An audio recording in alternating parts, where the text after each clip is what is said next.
এই শহরে ঘুমানো নিষেধ, কিন্তু জেগে থাকাটা অপরাধ। অনুমতি আছে মৃত্যুর, কিন্তু আত্মহত্যা করাটা মহাপাপ। ব্যাপারটা ঠিক যেন এমন, কেউ একজন আপনার হাত পা বেঁধে পুকুরে ফেলে দিয়েছে আর বলে দিয়েছে সাবধান, তোমার গায়ে যেন পানি না লাগে। অন্যের পৃথিবীটাকে জাহান্নাম বানিয়ে নিজে সেজদায় জান্নাত খোঁজার চেষ্টা করবেন না। অন্যের চোখে জল জড়িয়ে নিজের চোখে কালো সানগ্লাস লাগিয়ে ঘুরবেন না। অন্যের ঘুমটাকে কেড়ে নিয়ে নিজে শান্তির ঘুমানোর চেষ্টা করবেন না।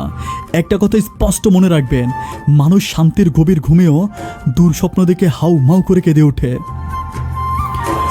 মানুষ কালো শরীরকে সাদা করার জন্য যত প্রকার চেষ্টা ও কৌশল খাটায়, সেই পরিমাণ যদি মনটাকে সাদা করার জন্য খাটতো, তাহলে আমাদের এই নোংরা সমাজটায় পাল্টে যেত। আমাদের সমাজে এমন কিছু নিকৃষ্ট মানুষ আছে যারা আপনার বাহিরটা দেখেই বিচার করবে, আপনি ভিতরে যতই খাঁটি হন না কেন। অবহেলা করার কোনো প্রয়োজন নেই। ভালো না লাগলেই সোজাসুজি বলে দেন, তোমাকে আর আমার প্রয়োজন নেই। এতে মানুষটার কিছুটা হলেও কষ্ট কম হবে। কেননা অবহেলার যন্ত্রণা মৃত্যুর যন্ত্রণার চেয়েও খুব বেশি ভয়ানক। ভালোবাসা বোঝানোর জন্য কখনো কখনো হাজার হাজার কথা খরচ করার কোনো দরকার নেই, কারণ যে বুঝার সে আপনার চোখের ভাষায় বুঝে যাবে, আর যে না বুঝার তার জন্য জীবন দিলেও সে বুঝবে না। আমি ঠকিনি, কারণ আমি একটা বেঈমানকে হারিয়েছি। ঠকে গেছো তুমি, কারণ তুমি একটা বিশ্বাস তো আর ভালোবাসার মানুষকে হারিয়েছ। আমি জানি রে বেঈমান, জীবন চলার পথে হয়তো তুমি অনেককেই পাবে, কিন্তু একটা কথা স্পষ্ট মনে রেখো, দিন শেষে এই পাগলটার জন্যই কাঁদবে। কিছু ভুল মানুষকে অনেক কিছু শিখিয়ে দেয়, কিছু কষ্ট মানুষকে পাথর বানিয়ে দেয়, কিছু অভিমান মানুষকে অনেক পর করে দেয়, কিছু অবহেলা মানুষকে খুব বেশি কষ্ট দেয়, আর কিছু বাস্তবতা মানুষের জীবন চলার পথটাই বদলে দেয়।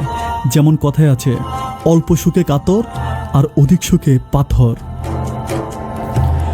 হয়তো এই পৃথিবীতে সব রোগের ঔষধ ডাক্তার দিতে পারে, কিন্তু মনের কোনো রোগ হলে সেটা নিজেকেই ট্রিটমেন্ট করতে হয়। নিজের মন খারাপ নিজেকে ভালো করতে হয়, তাই নিজেকে ব্যস্ত করে নিন।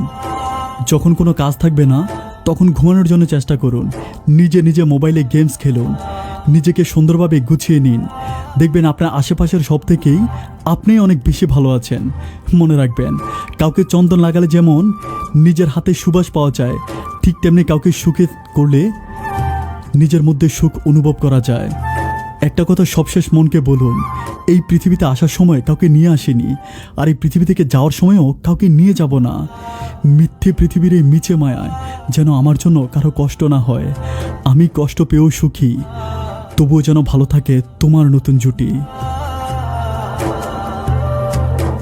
ধন্যবাদ সবাইকে।